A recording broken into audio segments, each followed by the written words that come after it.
ओम नमः सिद्धेभ्यः।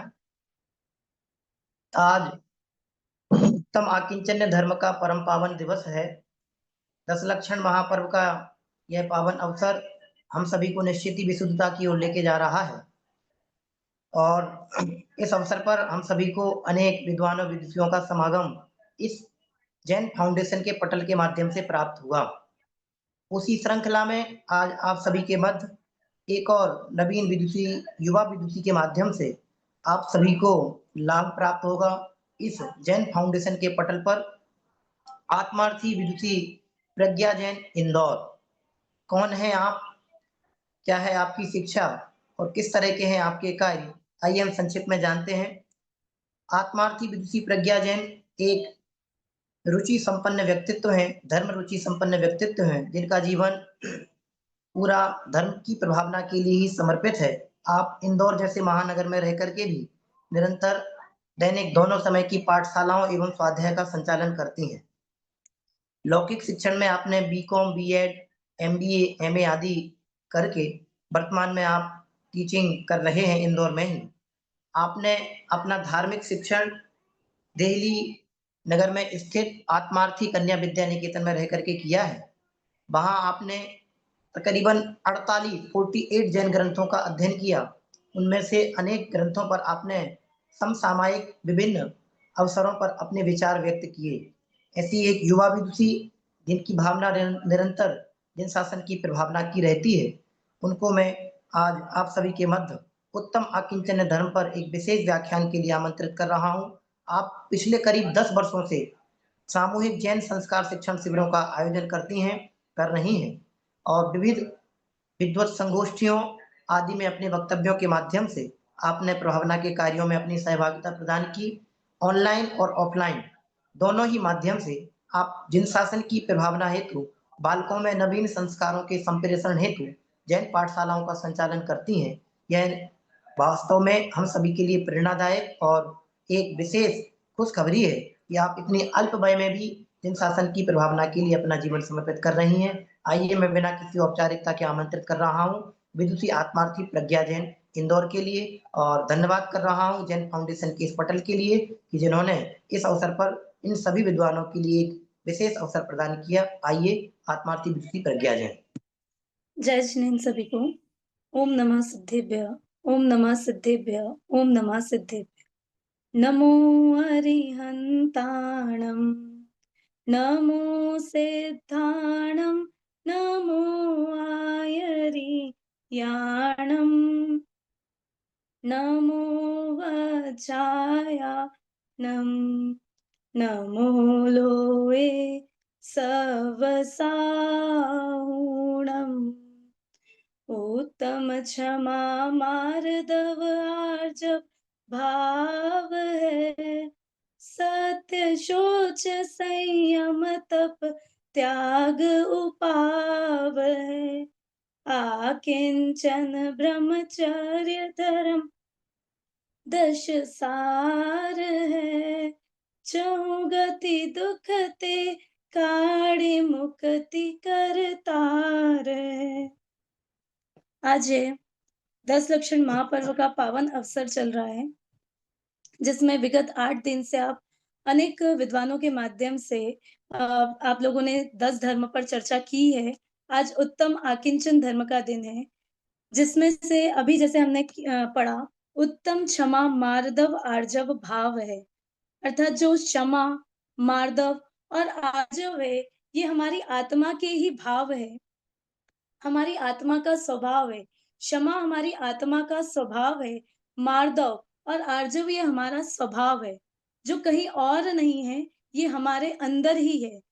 फिर कहते हैं सत्य, शोच, संयम, तप और त्याग ये उपाय है, कि ये आत्मा के जो धर्म है, हम जो 10 लक्षण धर्म पर चर्चा कर रहे हैं, तो वास्तव में जैसे हमने पहले जाना ही है कि धर्म तो एक ही है, उसको जानने के लक्षण 10 है। तो उस पे हमने ये चर्चा की है। तो जैसे हमने देखा था कि ये जो 10 धर्म तो एक ही है, बस उसे जानने के लक्षण 10 है। तो ये जो क्षमा, मार्दव, आर्जव ये तो हमारे स्वभाव है, और जो सत्य, शोध, संयम, तप और त्याग है, ये उपाय है कि उसको प्राप्त कैसे करे, तो ये उसका साधन है, मीडियम है। और आकिंचन और ब्रह्मचर्य, जिस पर आज हमें चर्चा भी करनी है। तो जो उत्तम आकिंचन और ब्रह्मचर्य है, ये इन 10 धर्मों का जो सार रूप जो है, तो वो आकिंचन और ब्रह्मचर्य है। तो आज उनमें से हम आकिंचन धर्म पर चर्चा करेंगे। तो आकिंचन धर्म होता क्या है? सबसे पहले तो हम ये जानेंगे कि आकिंचन अर्थात क्या? तो जैसे हम सभी को पता है, आकिंचन, आकिंचन ने मतलब होता है परिग्रह रहित। जैसे बाहर में हम 5 पाप के नाम हमने सुने हैं, उसमें एक पाप आता है परिग्रह, हिंसा, झूठ, चोरी, कुशिल और परिग्रह। तो परिग्रह क्या है? पाप है। तो ये परिग्रह से रहित, तो परिग्रह के अभाव में जो अपरिग्रह रूप जो दशा है, उसका नाम आकिंचन धर्म है। वैसे आकिंचन और ब्रह्मचर्य ये एक ही सिक्के के 2 पहलू है। जैसे आकिंचन जो है, पर पदार्थों से हटने का नाम आकिंचन है। और ब्रह्मचर्य, ब्रह्म अर्थात क्या होता है कि निज आत्मा, और आत्मा में चर्या, चर्य अर्थात चर्या करना, लीनता करना, वो ब्रह्मचर्य है। तो ये 2 अलग नहीं है, ये एक ही सिक्के के 2 पहलू है। और आकिंचन धर्म, जैसे हमने कहा कि ये परिग्रह, परिग्रह के अभाव में अर्थात अपरिग्रह रूप जो दशा है, उसका नाम आकिंचन है। तो असली परिग्रह क्या है? वैसे तो हम जानते ही हैं, परिग्रह के 24 भेद है, जो आगम में आए हैं, जिनमें से 10 बहिरंग और 14 अंतरंग परिग्रह हम जानते हैं। और बहिरंग परिग्रह, अंतरंग परिग्रह से तो हम शायद ही इतने उससे परिचित होंगे, पर बहिरंग परिग्रह से हम परिचित ही है कि बहिरंग परिग्रह क्या है। तो उस समय जो 10 बहिरंग परिग्रह बताए थे, आज अगर हम अपनी डिक्शनरी में देखें, तो हमारे लिए बहिरंग परिग्रह क्या है? रुपया, पैसा, धन, मकान, गाड़ी, बंगला, ये सभी क्या है? बहिरंग परिग्रह है। और ये जो परिग्रह है, परिग्रह को तत्वार्थ सूत्र में आचार्य उमा स्वामी जी ने लिखा है कि परिग्रह अर्थात क्या? तो मूर्छा परिग्रह, अर्थात मूर्छा का नाम परिग्रह है। मूर्छा क्या होती है? अगर मैं आप लोगों से पूछूं कि मूर्छा क्या है, तो मूर्छा अर्थात पर द्रव्यों में ममत्व बुद्धि का नाम मूर्छा है। कि हम अनादि काल से पर पदार्थों में, कि ये मेरा है, धन मेरा है, रुपया मेरा है, ये मकान मेरा है, स्त्री पुत्रादिक मेरे है, इन पर पदार्थों को ही हम अनादि काल से अपना मान रहे हैं। और उन्हीं में ममत्व बुद्धि कर रहे हैं, अपनापन कर रहे हैं कि यही मेरे है। और यही वास्तव में क्या है? मूर्छा है, अर्थात परिग्रह है। और परिग्रह से जब जो रहित दशा होगी, उसका नाम अपरिग्रह होगा। तो उसके लिए हमें क्या करना है? जैसे आचार्य पूज्यपाद स्वामी जी ने भी सर्वार्थ सिद्धि में कहा है कि यह वस्तु मेरी है। इस प्रकार का जो संकल्प है, उसका नाम परिग्रह है। और हम वास्तव में यही तो करते आ रहे हैं कि ये वस्तु मेरी है, ये पेन मेरा है, ये मोबाइल मेरा है। और इन्हीं चीज़ों में हम सारी चीज़ें कर रहे हैं। और मंदिर में जाते हैं, तो मंदिर में भी वो परिग्रह हमारा छूटता ही नहीं है। क्यों? क्योंकि आज तक हम परिग्रह को कोई पाप ही नहीं समझते। हम क्या समझते हैं कि जैसे जो परिग्रह है, जिसके पास बहुत ज़्यादा धन, रुपया, पैसा, या जो बहुत ज़्यादा अमीर है, हम उसे क्या समझते हैं? भाग्यशाली समझते हैं। ये हमारी मेंटालिटी है या नहीं? ऐसा ही है कि जो जिसके पास ज़्यादा धन पैसा है, हम उसे भाग्यशाली समझते हैं, पुण्यवान समझते हैं। पर अगर हम देखें, तो 5 पाप में परिग्रह भी आता है। अगर जैसे किसी ने हिंसा की, तो हम उसे हिंसक कहते हैं कि उसने पाप किया। अगर किसी ने झूठ बोला, तो हम कहते हैं उसने पाप किया। चोरी की, तो पाप किया। कुशील, अगर किसी के प्रति बुरे भाव उसके मन में आए, तो हम कहते हैं कि उसने पाप किया। पर परिग्रह को हम पाप ही नहीं समझते। हमारे लिए ऐसा है कि परिग्रह मतलब कि ये बहुत ज़्यादा अमीर है और ये बहुत अच्छी चीज़ है। तो हमने उसी में अपनापन मान रखा है। और जब तक हम उसमें अपनापन मानते रहेंगे, तब तक जो आकिंचन धर्म है, जो धर्म सर्वोत्कृष्ट है, श्रेष्ठ है, सबसे उत्तम है, उस आकिंचन धर्म को हम प्राप्त नहीं कर पाएँगे। क्योंकि जैसे हमने आगे आपने इतने दिनों में विभिन्न विद्वानों के माध्यम से सुना ही है कि क्षमा धर्म कब प्रकट होता है कि जब क्रोध का अभाव होता है, तो क्षमा धर्म प्रकट होता है। क्रोध के अभाव में क्षमा प्रकट होता है। ये मैं व्यवहार से चर्चा कर रही हूँ कि क्रोध का अभाव सो क्षमा, मान का अभाव अर्थात मान जो कषाय है, उसका अभाव वो क्या है? मार्दव है। माया का अभाव आर्जव है। फिर हमने देखा था लोभ कषाय का अभाव, वो क्या है?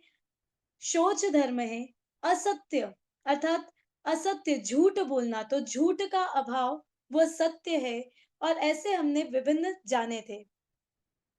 बट ये जो हमारा आकिंचन धर्म है, ये किसी एक कषाय के अभाव में प्रकट नहीं होता है। समझ आया मैंने क्या कहा?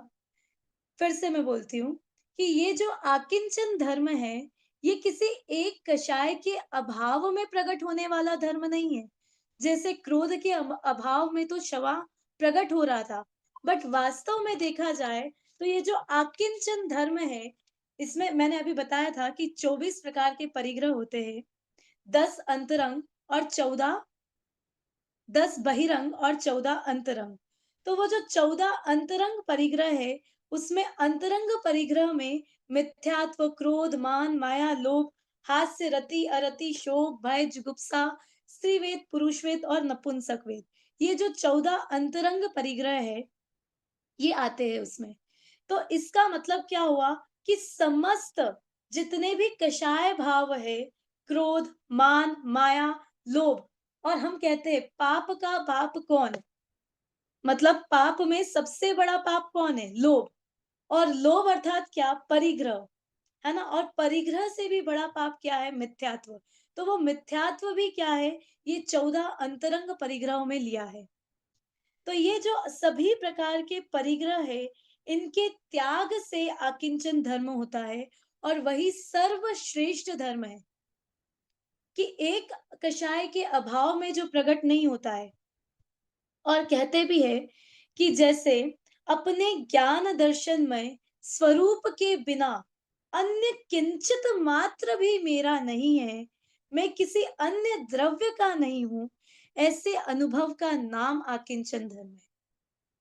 कि ये जो पर पदार्थ अनादिकाल से, हम अनादिकाल से इस संसार में परिभ्रमण कर रहे हैं और अभी भी हमने अगर उसका सच्चा स्वरूप नहीं समझा, तो हम अनंत काल होगा और हम भटकते ही रहेंगे।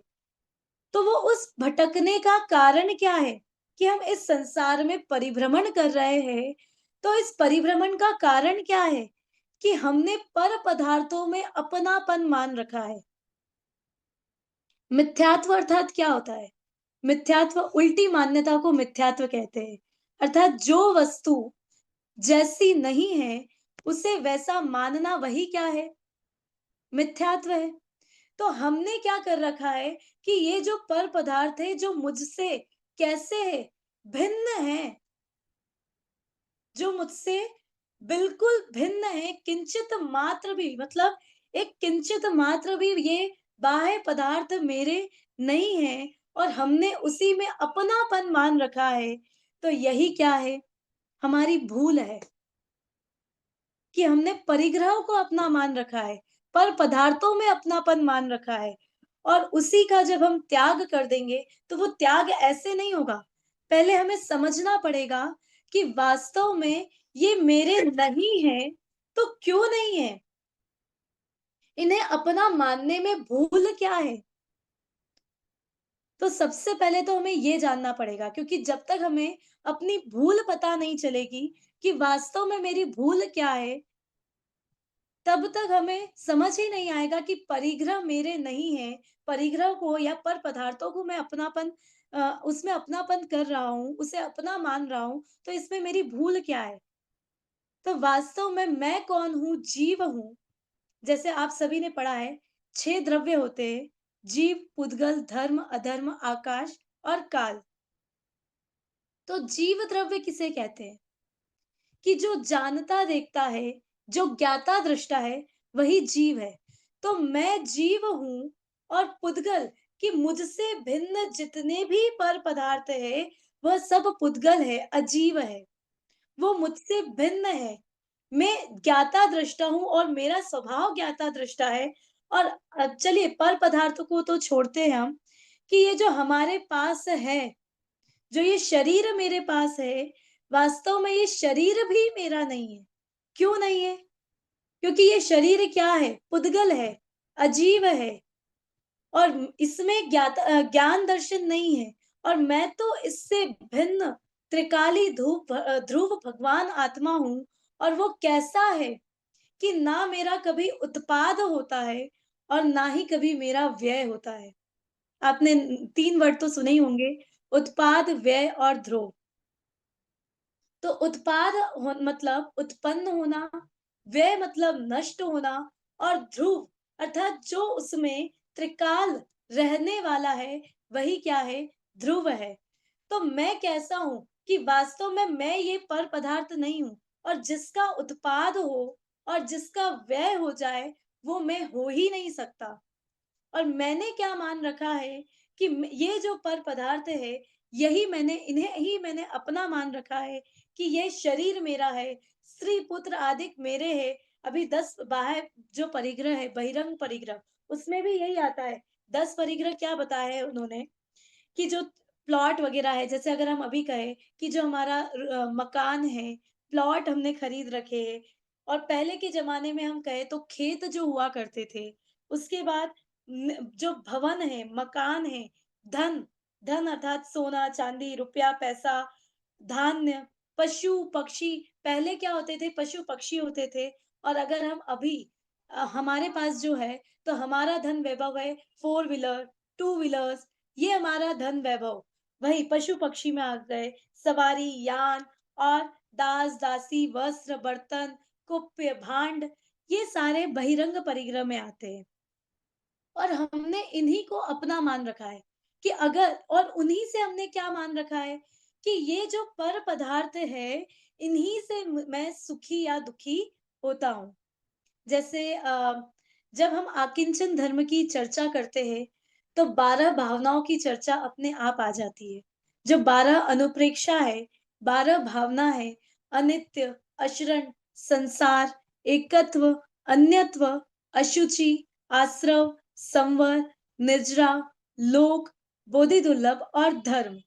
तो ये जो 12 भावनाएँ हैं, जो हमें दिन-रात भानी चाहिए और जो दिन-रात हम जिनका चिंतवन भी करते हैं, तो ये 12 भावनाएँ भी हमें यही शिक्षा देती है कि वास्तव में अनित्य अर्थात क्या?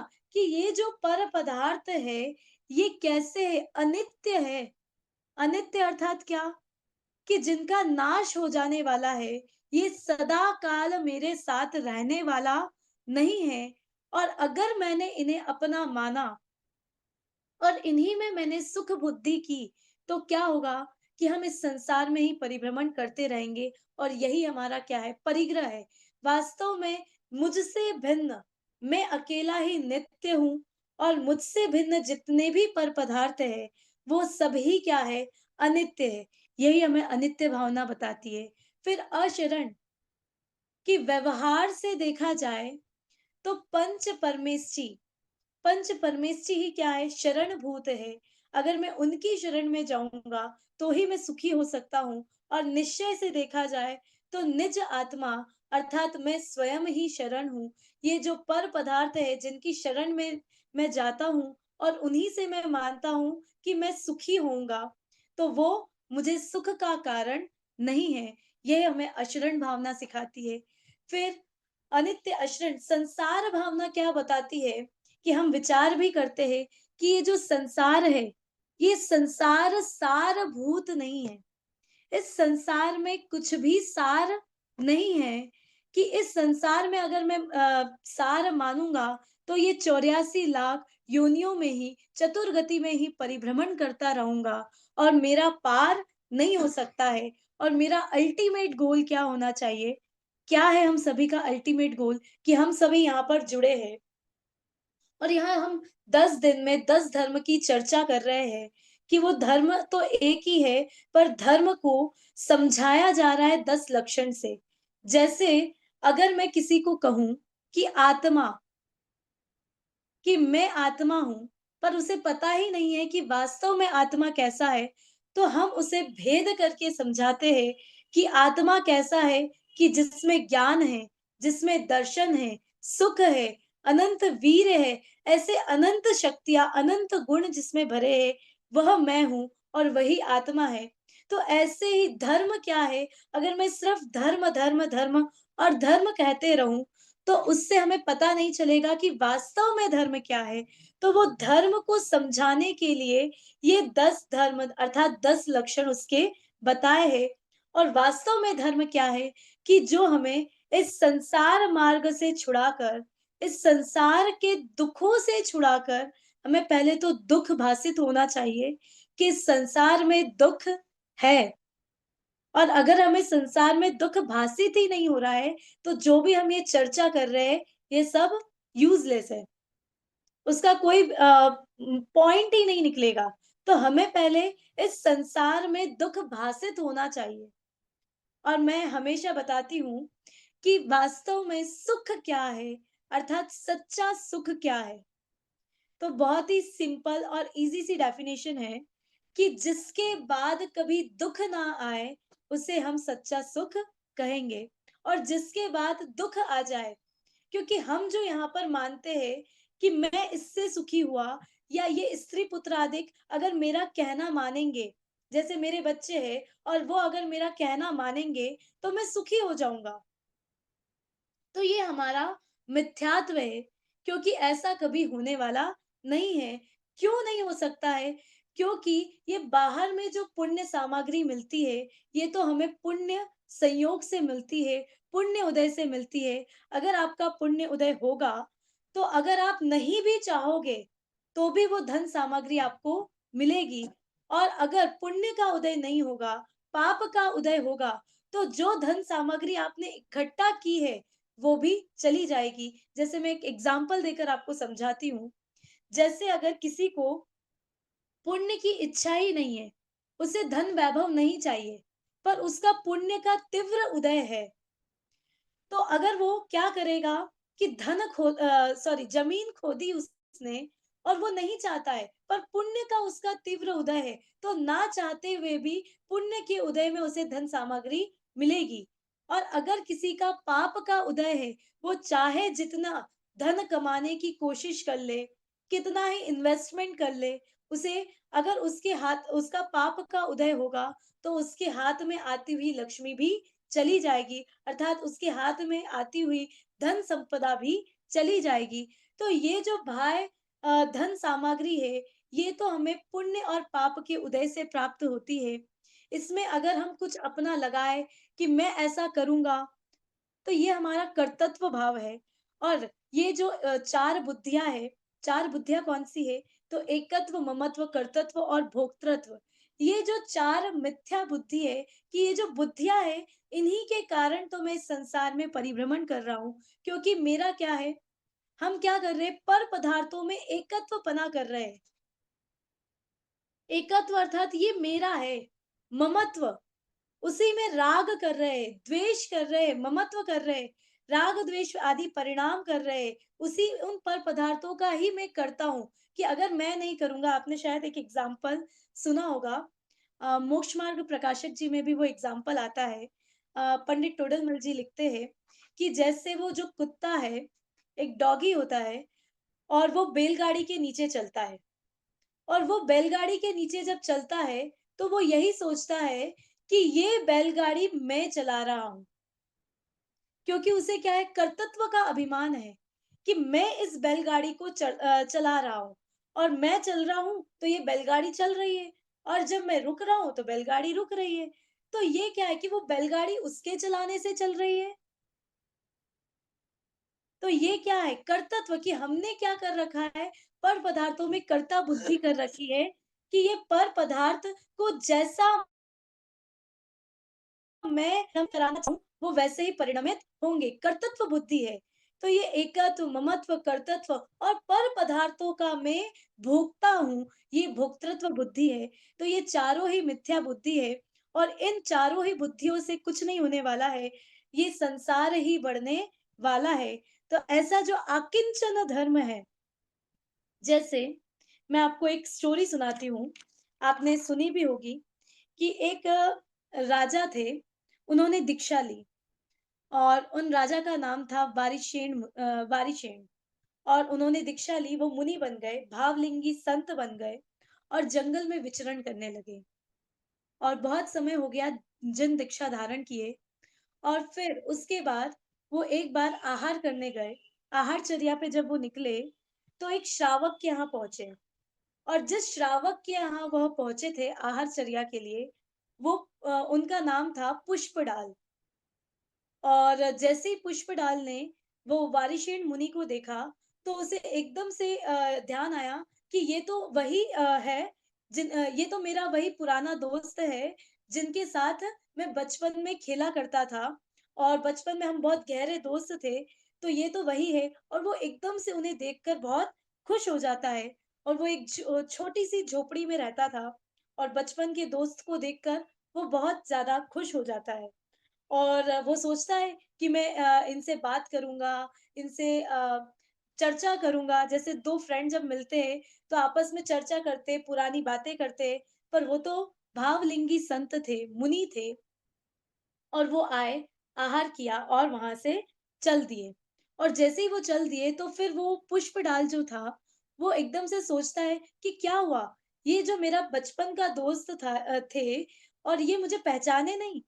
तो इस प्रकार वो सोचता है और उन्हीं के पीछे चल देता है और बहुत देर तक उनके पीछे चलता रहता है। तो फिर मुनिराज उनसे कहते हैं, वो मुनिराज को कहने का भाव आता है, तो वो कहते हैं कि क्या तुम अब क्या बात है? तुम मेरे साथ ही चल रहे हो? क्या मेरे साथ ही चलने का इरादा है? मेरे साथ ही चलने का विचार है क्या? और जब ऐसा वो सुनता है पुष्पडाल, तो वो बहुत खुश हो जाता है कि इन्होंने कुछ तो कहा और इनके साथ मैं जाऊँगा, तो बहुत अच्छा रहेगा। तो बोलता है, "हाँ, हाँ, क्यों नहीं महाराज, मुझे तो आप ही के साथ चलना है।" और ऐसे वो उन्हीं के साथ चल देता है और जंगल में पहुँच जाता है। और जंगल में पहुँचता है, तो वहाँ पर उन्हीं के साथ रहने लगता है और वो भी जिन दीक्षा अंगीकार कर लेता है।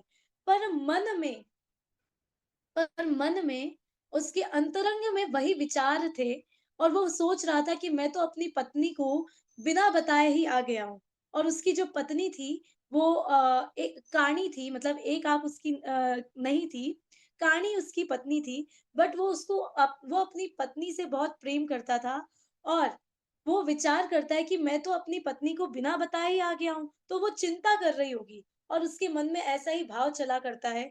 उसने मुनि दीक्षा तो ले ली, पर मन में उसके यही भाव रहता है। तो जब बारिशेन मुनि को लगता है कि इसने मुनि दीक्षा तो धारण कर ली है, बहुत टाइम हो गया है, मुनि दीक्षा तो इसने धारण कर ली है, पर इसके अंदर में जो ममत्व है, जो अपनापन है कि घर के प्रति और स्त्री के प्रति जो इसका अपनापन है, वो घर भी कैसा था, झोपड़ी थी। झोपड़ी में रहता था, पर झोपड़ी के प्रति भी वो अपनापन था। तो बोलता है तो वो वारिशीन मुनि सोचते हैं कि इसने दीक्षा तो ले ली, पर वो जो अपनापन है, ममत्व भाव है, वो इसके अभी गया नहीं है। तो फिर वारिशीन मुनि सोचते हैं कि मुझे इसके लिए कुछ करना पड़ेगा, इसका वो सच्चा स्वरूप बताना पड़ेगा। तो फिर वो एक संदेश भिजवाते हैं अपनी माँ के पास और अपनी माँ के पास संदेश भिजवाते हैं कि मैं राजमहल में आ रहा हूँ। आप वहाँ पर पूरी तैयारी करके रखिए। आहार की पूरी तैयारी करिए और जो पत्नियाँ हैं, उनकी पत्नी थी 32 रानियाँ थी उनकी। तो उन्होंने उस संदेश में लिखा था कि उनसे कहना कि वो बिल्कुल सज-धज कर बिल्कुल अच्छे से तैयार रहे।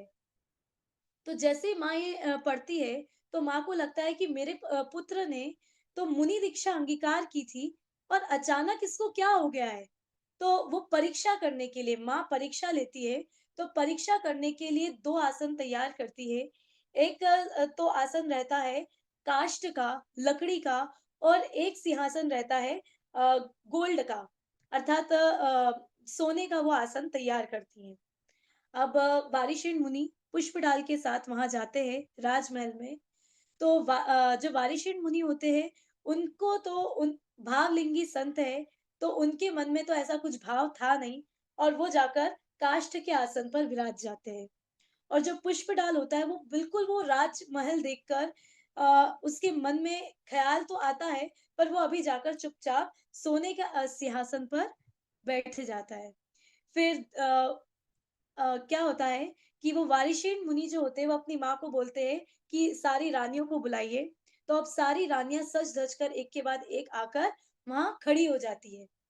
और जैसे ही वहाँ पर खड़ी हो जाती है, तो वो पुष्पडाल फिर सोचता है कि इनकी 32 रानियाँ और वो भी सर्वांग सुंदर, तो भी इन्हें उनसे प्रेम नहीं है, मोह नहीं है, ममत्व नहीं है और मैं तो क्या कर रहा हूँ कि मैं एक वो काणी स्त्री जो इतनी सुंदर भी नहीं है, उसके मोह में ही अभी तक अटका हुआ हूँ। उसी का मोह मेरे मन से जा नहीं रहा है और वही मोह में मैं अटका हुआ हूँ, तो उनके मन में ऐसा विचार आता है और फिर वो ये पूरी बात समझ जाते हैं। तो मेरा पूरी स्टोरी सुनाने का तो कोई मतलब नहीं था, बस मुझे इतना ही बताना था कि अब ये विचार आते हैं, तो मैं आप लोगों से पूछना चाहती हूँ कि परिग्रही कौन है? वो वारिशेन मुनि या पुष्पडाल मुनि? इन दोनों में से परिग्रही कौन है? मैं आप लोगों से पूछना चाहती हूँ।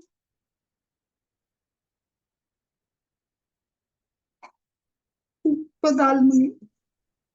हाँ, पुष्पडाल मुनि की जो परिग्रही है, तो परिग्रह का हम अगर देखें, तो वो किससे कि ममत्व किसको है?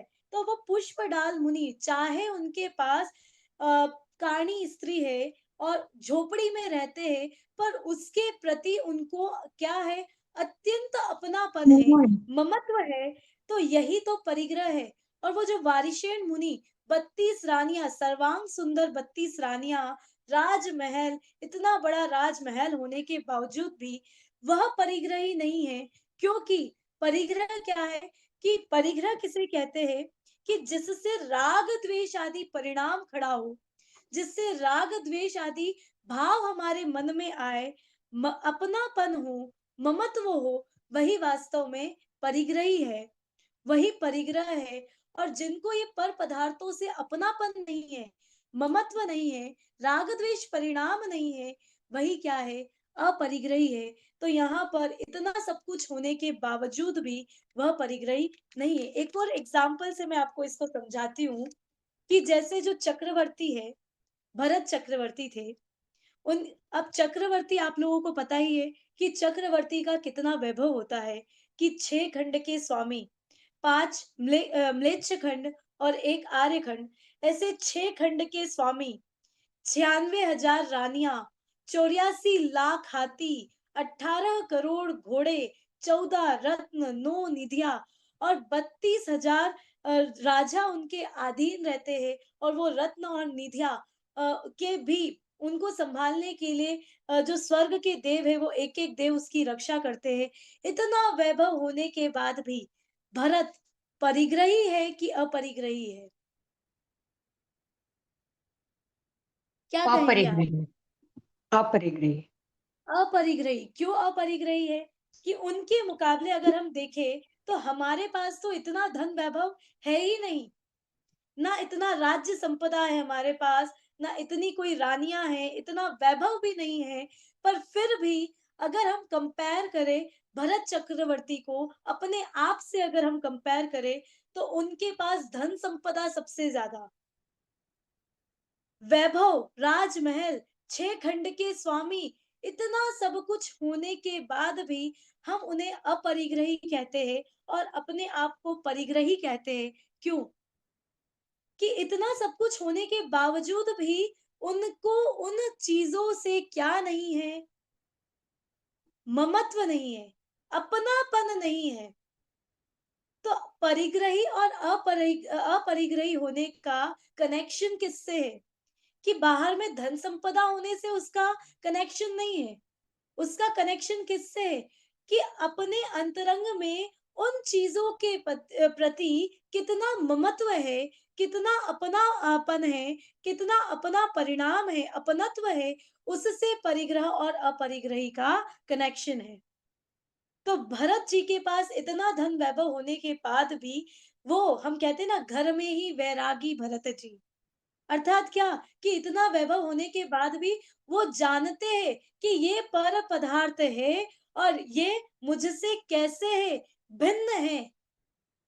मैं ये पर पदार्थ किंचित मात्र भी मेरे नहीं है, ये मुझसे सर्वथा भिन्न है, ऐसा वो जानते हैं। और जब ऐसा उन्हें मन में श्रद्धान है, उनका ऐसा श्रद्धान दृढ़ हुआ है, तो उससे वो अपरिग्रही कहलाए।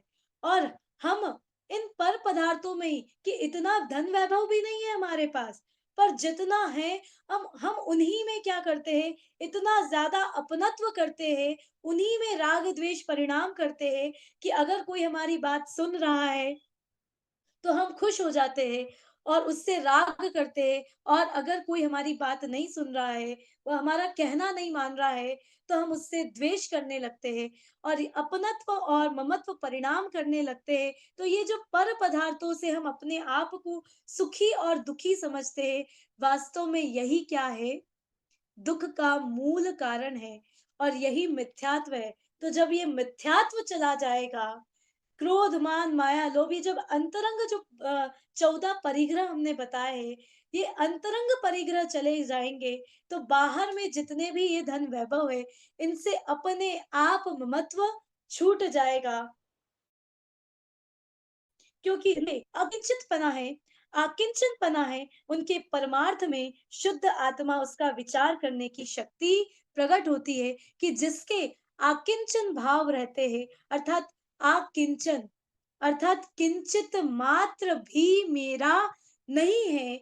जब जीव ऐसा विचार कर लेता है और जब ऐसा हमारे मन में भाव आते हैं कि किंचित मात्र भी मेरा नहीं है, किंचित मात्र भी मेरा नहीं है, तब हमें परमार्थ से जो शुद्ध आत्मा है उसका विचार करने की शक्ति प्रकट होती है। और जब तक हम इन पर पदार्थों को अपनापन करते रहेंगे, उसी में ममत्व, एकत्व, कर्तृत्व, भोक्तृत्व बुद्धि करते रहेंगे, तो क्या होगा, कि तब तक हम अपनी आत्मा का विचार नहीं कर सकते कि वास्तव में मैं कौन हूँ। ऐसा हम विचार नहीं कर सकते हैं, कि पर पदार्थों से सुख बुद्धि छूटने का नाम ही आकिंचन धर्म है। कि आकिंचन धर्म किसे कहा, कि ये जो पर पदार्थों में हमने सुख बुद्धि मान रखी है, वही क्या है, वो सुख बुद्धि का नाम ही परिग्रह है। और जब वो सुख बुद्धि छूट जाती है, तो उसी का नाम आकिंचन धर्म है। जैसे कहते हैं, संपत्ति का होना, संपत्ति का संपत्ति का होना या ना होना, ये हमारे कंट्रोल में नहीं है।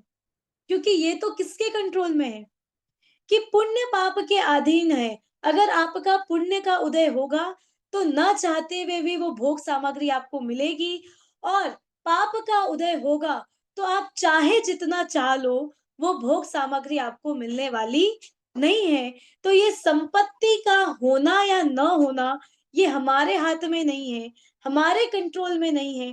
परंतु जो संपत्ति है, तो वो ध्यान से गौर कीजिएगा, वो संपत्ति के होते हुए उसके प्रति अपनापन तोड़ देना, वही हमारे हाथ में है, हमारे कंट्रोल में है।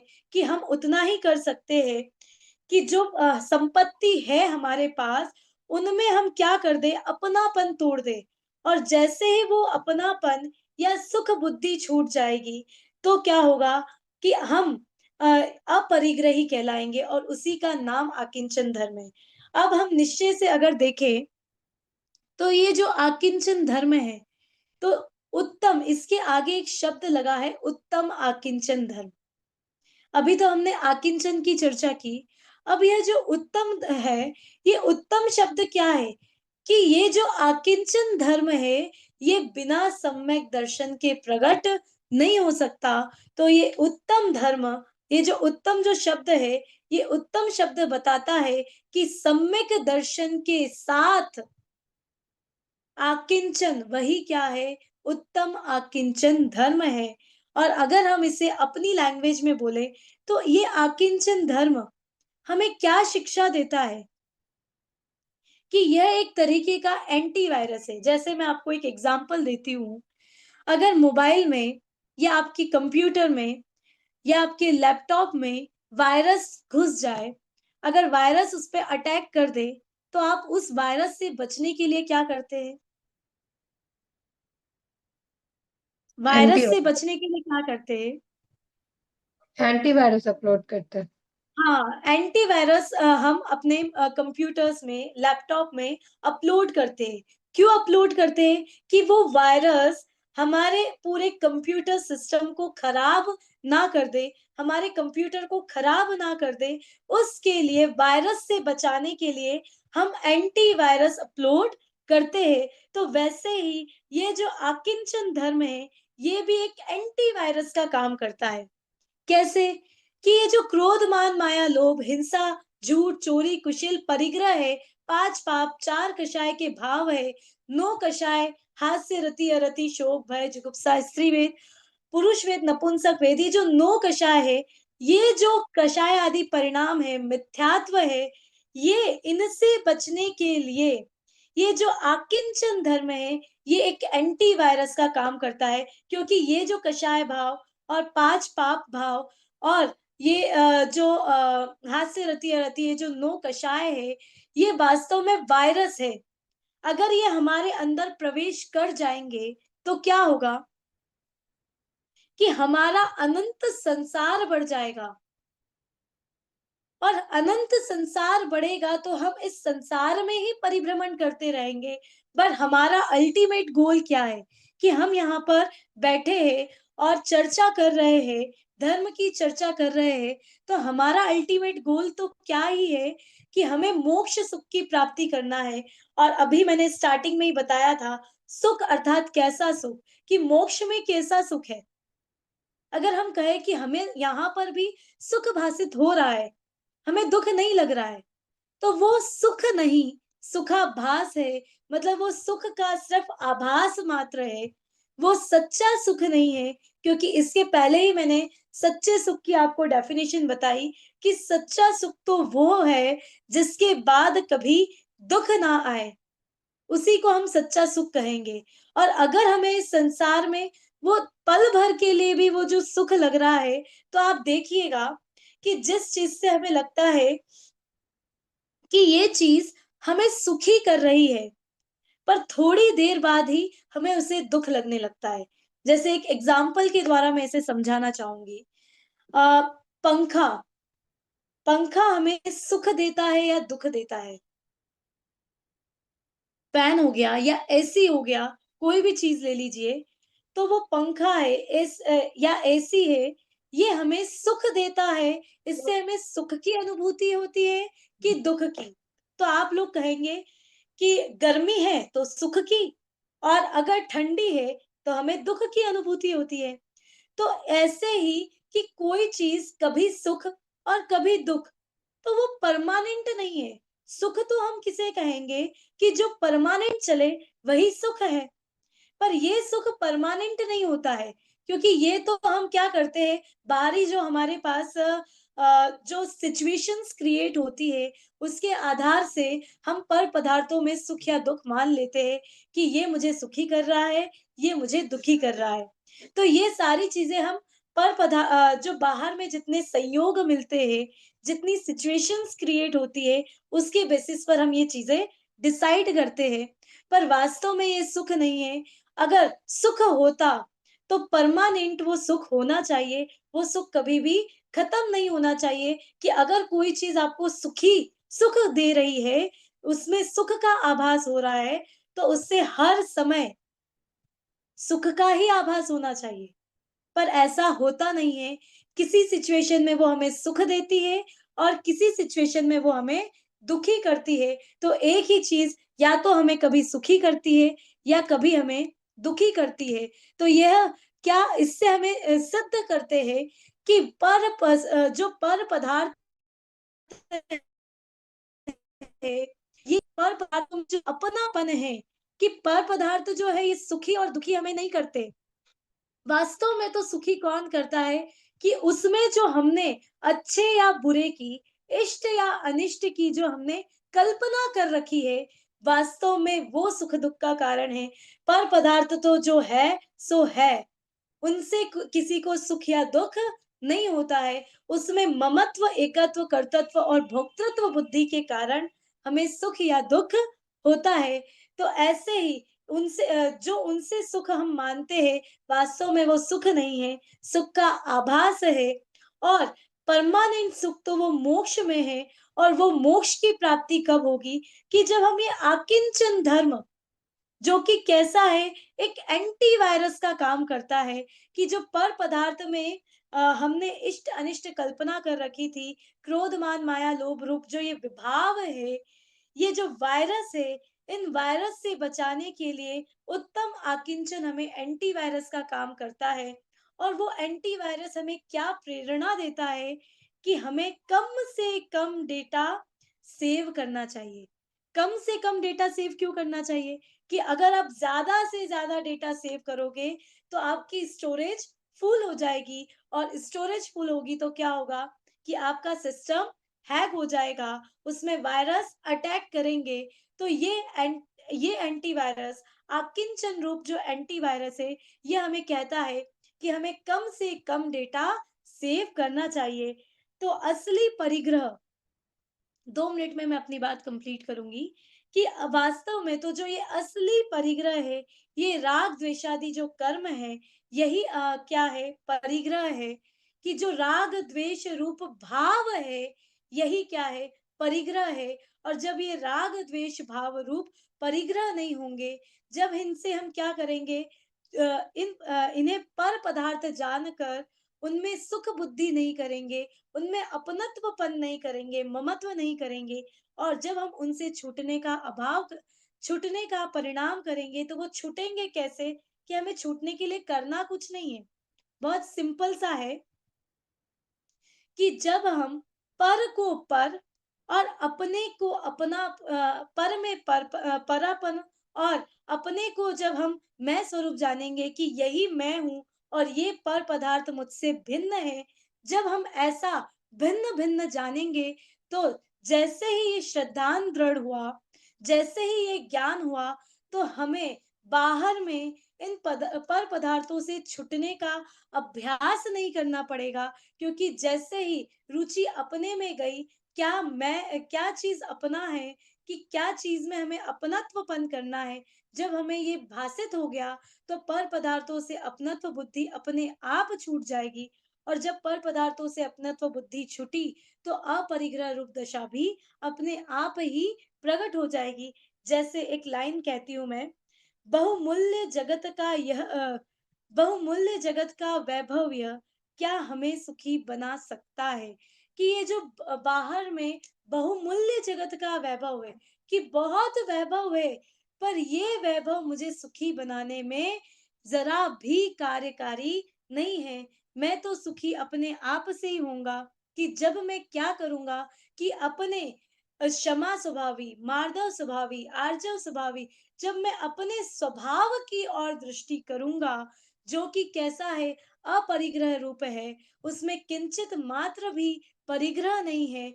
और जो कैसा है कि कहीं से आएगा नहीं, वो स्वभाव, वो मैं मुझ में ही हूँ, बस मुझे अपने आप को जानना है।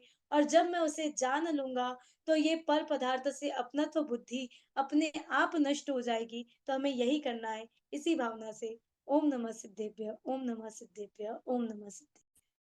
आदरणीय प्रज्ञा जी, सबसे पहले आपको दिल से बहुत बहुत धन्यवाद।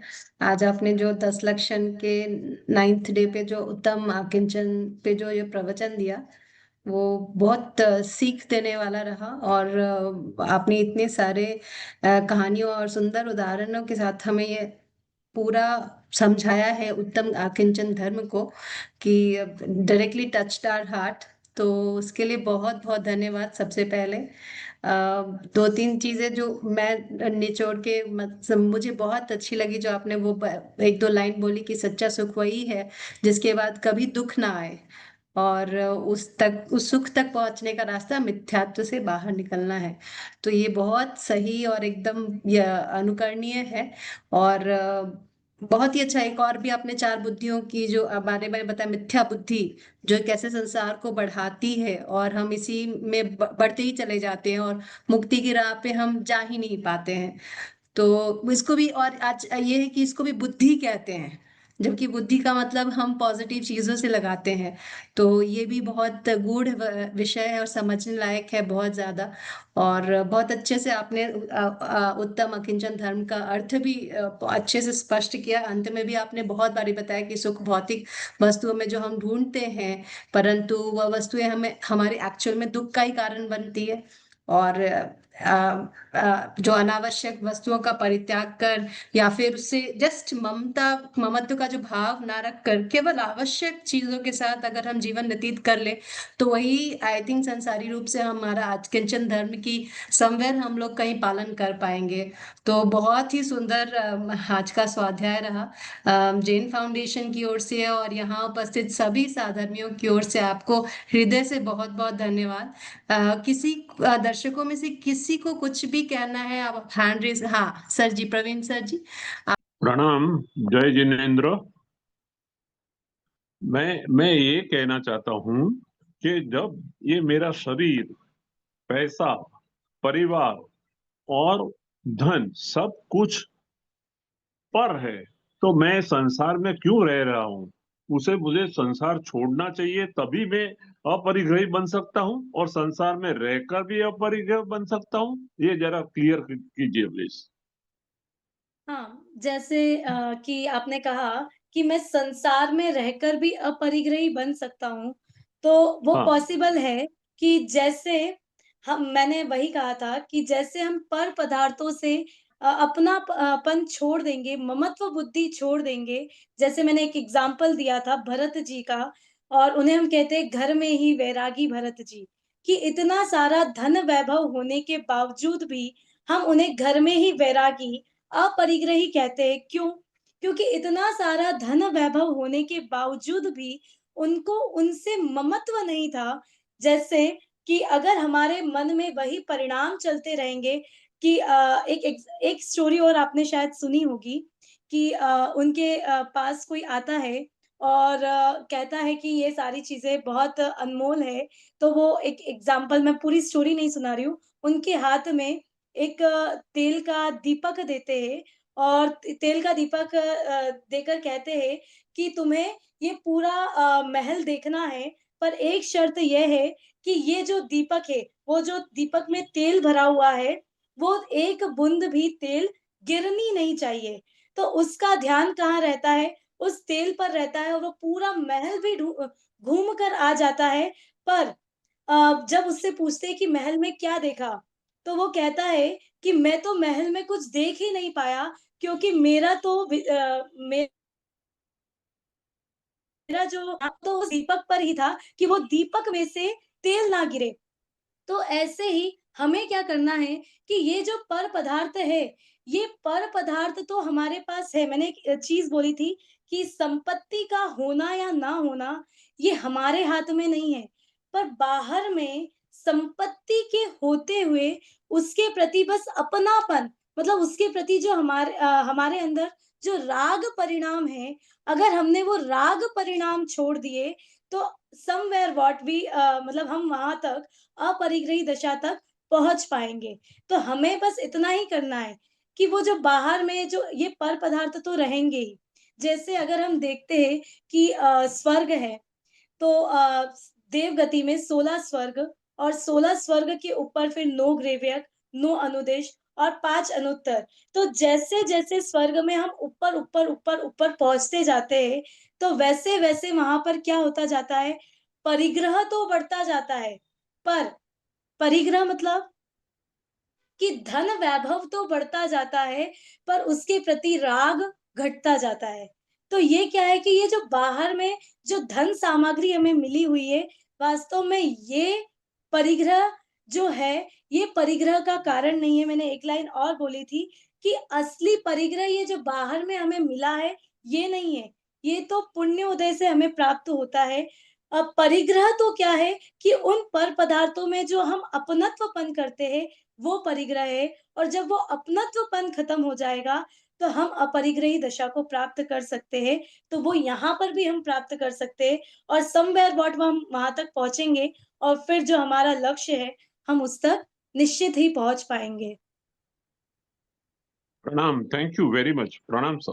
Thank you. Thank you. प्रश्न तो नहीं है क्योंकि बहुत ही अच्छे से समझ में आया है, तो समय भी हो चला है। तो प्रज्ञा जी, मैं आपसे विनम्र निवेदन करूंगी कि एक मंगलाचरण के साथ आप इस सत्र को विराम दें, और हम कल सभी वापस से जुड़ेंगे हमारे 10वें और अंतिम दिन, 10 लक्षण के अंतिम दिन। जी। सतीर्थ वीर प्रभु का जग में करते, निज तत्व बोध पाकर सब लोक हर्षे। दुर्भावना न आवे मन में कदापि, निर्विघ्न निर्विकारी आराधना प्रवर्ते। जय जिनेन्द्र। जय Jinendra ma'am, thank you so much. जय जिनेन्द्र, यहाँ थैंक पे यू। उपस्थित सब